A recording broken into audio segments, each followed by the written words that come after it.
Hello বন্ধুরা, তোমরা সবাই কেমন আছো? আশা করি তোমরা সবাই ভালো আছো। তো আমি ভালো আছি। তো আজকে বললাম আমার অনেকদিন পর একটা ব্লগ শ্যুট নিয়ে।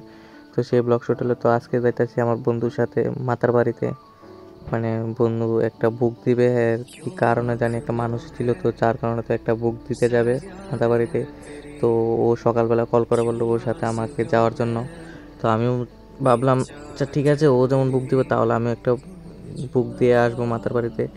তো সকাল সকাল রেডি হয়ে স্নান টান করে রেডি হয়ে তো ওর সাথে রওনা দিলাম উদয়পুরের দিকে। তো আস্তে ধীরে তো গাড়ি দিয়ে যাচ্ছি। তো এখন এসে পড়েছি উদয়পুরের কাছাকাছি। তো ফাইনালি তো এখন উদয়পুর মানে স্ট্যান্ডে আছি। তো এখন এখান থেকে যাব মাতাবাড়িতে অটো করে। তো এখন অটোতে উঠে গেছি। তো এখানে অটো করে মাতাবাড়িতে যাব। তো মানে আর কিছুক্ষণের মধ্যে মাতাবাড়িতে পৌঁছে যাব। তো এদিক দিয়ে হচ্ছে আমাদের অমরপুরের রুট। তো এদিক দিয়ে যাবো মাতাবাড়িতে। তো ফাইনালি মাতার বাড়ি এসে বললাম। তো রুটটা আর ব্লগ শ্যুট করলাম না। তো এখন দিঘিরপাড় আছি। তো এখানে আসলাম দোকানে প্যারা নেওয়ার জন্য। তো দোকান থেকে প্যারা টেরা নিয়ে নিলাম। তো তারপর আস্তে থেকে মার দিকে রওনা দিলাম। তো আমার বন্ধুকে বললাম যে তুই একটু পিছে থেকে ক্যামেরাটা ধর আর একটু ব্লগ শ্যুটটা আমার করে দে।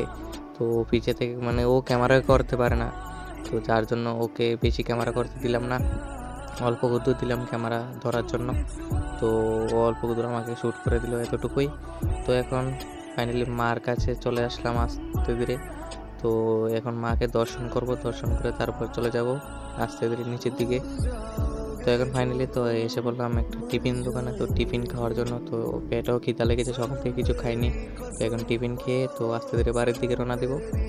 তো এখন বাড়ির দিকে রওনা দেব। তো আজকের ব্লগটা এতটুকুই। তো আবার তোমাদের সাথে দেখা হচ্ছে নেক্সট ভিডিওতে।